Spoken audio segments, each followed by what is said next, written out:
Do you know what this is? This is a tiny sock. It's a teeny tiny, itty bitty sock. Do you know why I made it? Because I can. This is excellent use of free will.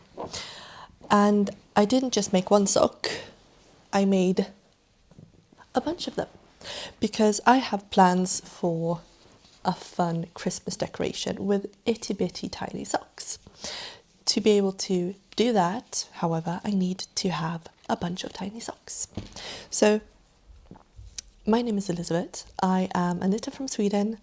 I have knitted socks for 20 years or so, ever since my friend in middle school was jealous of my beautiful socks that I was gifted for Christmas every year by my great aunt, who was a very talented sock knitter. So ever since then, I have knitted socks for people that I love. And that has made me quite quick at knitting. I also knit other stuff. So if you want to see some garment knitting or sock knitting, you'll find it on my channel probably. And as you can see, half of the screen is being taken up by knitting these tiny socks. You can actually see how I went about knitting them.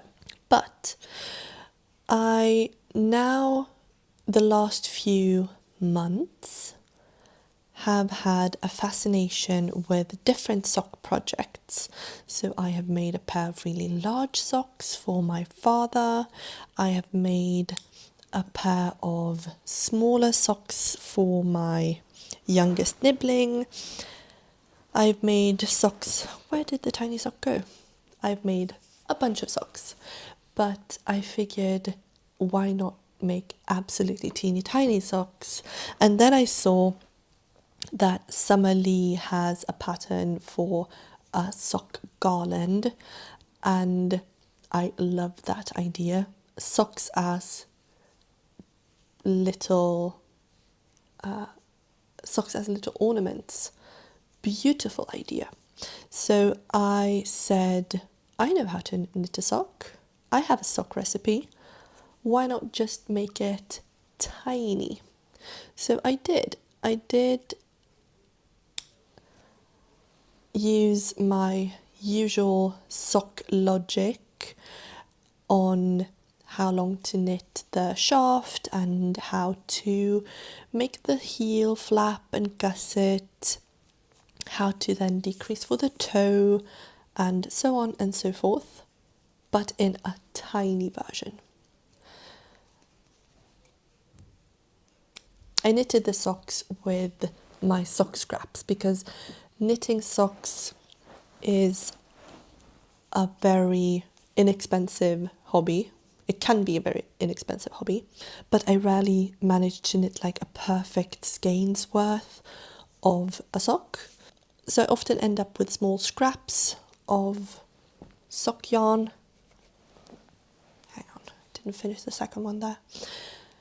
And I just don't really know what to use them for, because with such a small scrap, it feels quite labor intensive to make like a bigger scrap project, and I just haven't really found anything to use up a whole lot of the sock scraps.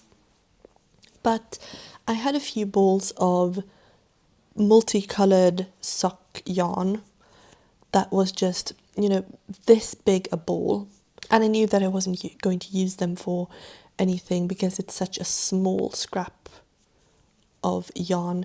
If I have a bigger amount, I will knit a kid's sock, or will use it to make a contrast piece of a sock. But those very, very small amounts that also shift in colour quite often, I just felt like I wasn't very keen on using.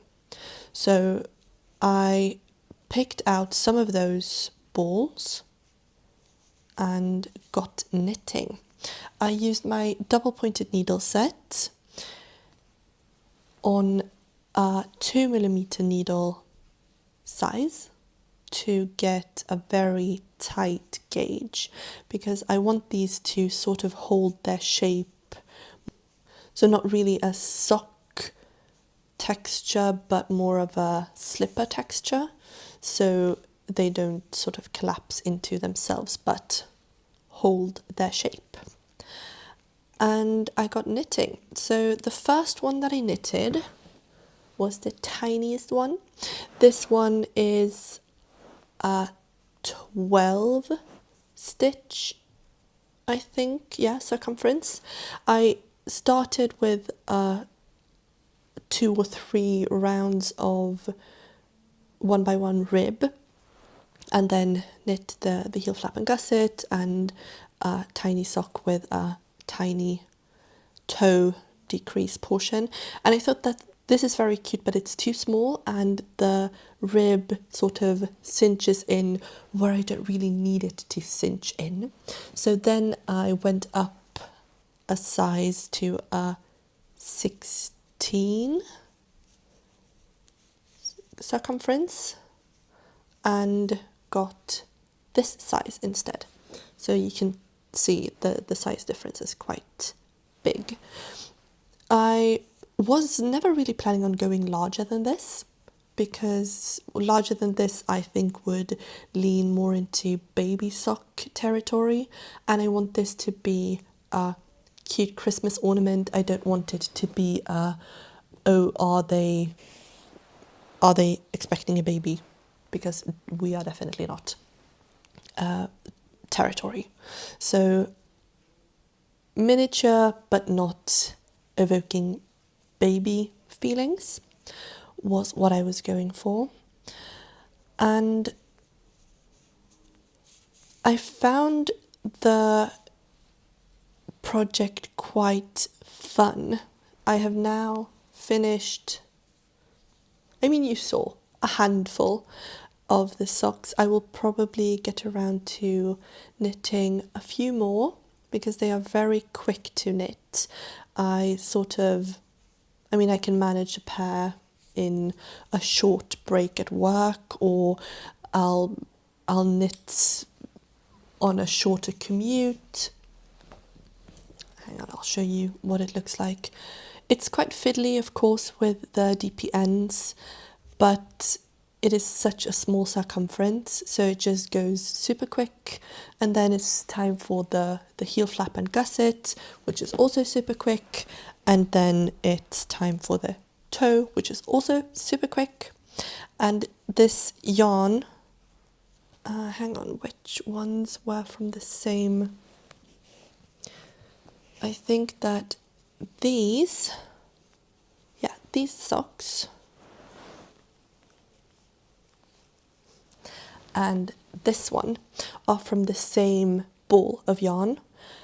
And when that was just about ready to run out, I swapped in a dark blue to make a striped version. So I actually finished the first ball completely, and I like that I have the contrasting heel and toe on these. And then I got another small ball of yarn, hang on, in this blue colorway with some orange, some pink and some purple, and that makes this sort of a sock. The beauty influencer hand in front of the face to make it focus. I don't know if my camera does that, if my phone does that or not, but that made that sort of space looking colorway. And I know that in the middle of this there is a yellow portion, because that is the way to find the beginning of the sock. So this is a yarn that is coloured to be turned into 2 identical colourway socks.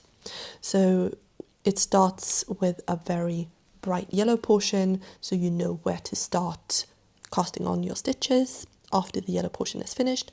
And then in the middle of the ball there is a second yellow portion to show you that this is where to start the second sock. And I always keep those yellow portions because I like the yellow colour that they are.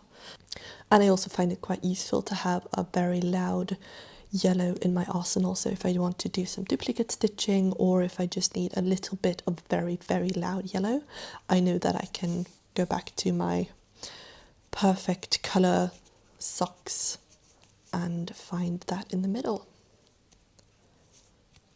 So now I'm just weaving in the ends. As you can see, I'm not really weaving them in, I'm just sewing them into the sock and hiding the end, because I'm not really counting on these getting a lot of wear, but I would like them to not unravel, and I don't want the loose ends to just flop around.